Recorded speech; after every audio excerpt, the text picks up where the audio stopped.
श्री कृष्ण की सिरदर्द की कहानी।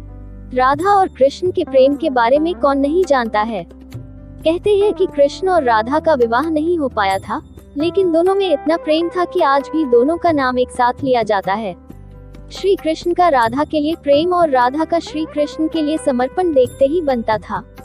शायद इसलिए अपने आप को सबसे बड़ा भक्त कहने वाले नारद मुनि को राधा से जलन होने लगी थी। ये बात श्री कृष्ण अच्छी तरह से जानते थे।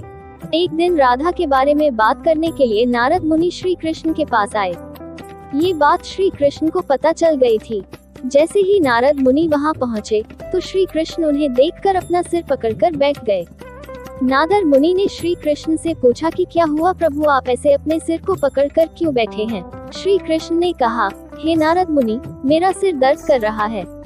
नारद मुनि ने पूछा, प्रभु इसको दूर करने का उपाय क्या है। तब श्री कृष्ण ने कहा, अगर मैं अपने सबसे बड़े भक्त का चरणामृत पी लूं, तो इसे दूर किया जा सकता है। तब नारद मुनि सोचने लगे कि सबसे बड़ा भक्त तो मैं हूँ, लेकिन अगर मैं अपना चरणामृत दूंगा तो मुझे नरक जाने जितना पाप लगेगा। मैं प्रभु को अपना चरणामृत नहीं दे सकता। कुछ देर सोचने के बाद उनके मन में राधा का विचार आया और वे सोचने लगे कि लोग राधा को भी तो श्री कृष्ण का सबसे बड़ा भक्त मानते हैं, इसलिए क्यों न उनके पास जाकर पूछा जाए। ऐसा सोचकर वह राधा के पास गए और उन्हें सारी बात बता दी। राधा ने जैसे ही सुना, एक बर्तन में अपने पैर धोकर चरणामृत नारद मुनि को देते हुए कहा, हे मुनिराज, मुझे नहीं पता कि मैं उनकी कितनी बड़ी भक्ति हूँ, लेकिन मुझे ये पता है कि श्री कृष्ण को अपना चरणामृत देने से मुझे नरक में जाने जितना पाप लगेगा और मुझे नरक जितनी यातना सहन करनी पड़ेगी। मुनि, वह सब मैं सहन कर सकती हूँ, लेकिन अपने स्वामी को पीड़ा में नहीं देख सकती। ये चरणामृत ले जाकर आप उन्हें दे दें। राधा की बात सुनकर नारद मुनि का सारा घमंड चूर चूर हो गया और उनको पता चल गया कि राधा ही सबसे बड़ी भक्त है और श्री कृष्ण ने ये लीला मुझे समझाने के लिए ही रची थी। जब नारद मुनि राधा के पास से वापस आ रहे थे, तो उनके मुख से केवल राधा के नाम की ही धुन सुनाई दे रही थी। जब वे श्री कृष्ण के पास पहुंचे, तो देखा कि श्री कृष्ण उनको देखकर केवल मुस्कुराए जा रहे हैं और नारद मुनि ने भी सारी बात को समझकर उन्हें प्रणाम करते हुए कहा, राधे राधे। नंबर 2, श्री कृष्ण और सुखिया मालिन की कहानी। ब्रजधाम में एक सुखिया नाम की मालिन आती थी। वह फल, फूल और सब्जी बेचकर अपना गुजारा किया करती थी। ब्रज में सुखिया जब गोपियों से मिलती, तो वो उसे नंदलाला के बारे में बताती थी। बाल कृष्ण की लीला सुनने में सुखिया को बहुत आनंद आता था। उसका मन भी बाल कृष्ण के दर्शन को तरसता था।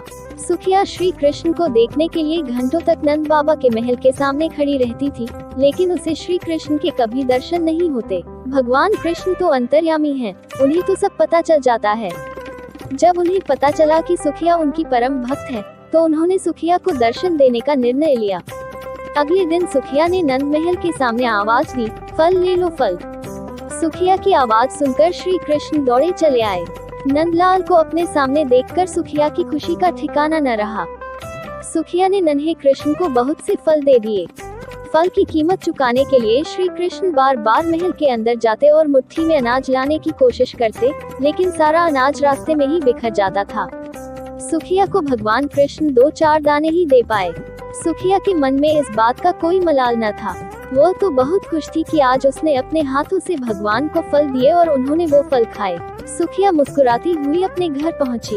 उसकी फल की टोकरी खाली थी, क्योंकि वो सारे फल श्री कृष्ण को दे आई थी। घर जाकर उसने टोकरी अपने सिर से उतारी तो पाया कि उसकी टोकरी हीरे जवाहरात से भरी हुई है। सुखिया समझ गई कि यह भगवान की लीला है। उसने मन ही मन बाल गोपाल को धन्यवाद दिया। इस तरह श्री कृष्ण ने अपनी परम भक्त सुखिया का उद्धार किया। अगर आप हमारे चैनल पे नए आए हैं, तो प्लीज हमारे चैनल को सब्सक्राइब कर लीजिए, ताकि ऐसी ही वीडियो आपको देखने को मिलता रहे। धन्यवाद।